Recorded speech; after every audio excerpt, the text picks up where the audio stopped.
High, good morning. কেমন আছো সবাই? আবারও চলে এসেছি নতুন একটা মিনি ভ্লগ নিয়ে। কালকে তো সারা রাত ঘুম হয়নি কারেন্ট না থাকার কারণে, সেই কারণে আজকে একটু ঘুম থেকে উঠতে দেরি হয়ে গেছিল। তো ঘুম থেকে উঠে সকালে আমার যে কাজগুলো থাকে সেগুলো কমপ্লিট করেই চলে গেছিলাম সবজি কাটতে। আর আজকে আমাদের মাছ নিয়েছিল, সেই কারণে আমি প্রথমেই ভেবেছিলাম আজকে মাছের ঝোলটা বেশ হালকা পাতলা করেই করব। সেই কারণেই আমি আলু পটল কেটে নিয়েছিলাম। তো তারপরে টিফিন করে নিয়েছিলাম। তারপর দেখি যে বাবা বাজার থেকে আবার কচু নিয়ে এসেছে। তো সেই কারণেই ভাবলাম যে কচুর সাথে মাছের ঝোল বেশ ভালোই লাগে খেতে।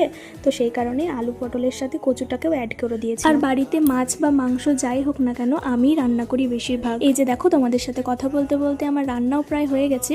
আর হ্যাঁ, তোমাদের কার কার ভালো লাগে অবশ্যই জানিও কচু দিয়ে মাছের ঝোল। আমার কিন্তু বেশ ভালোই লেগেছিল।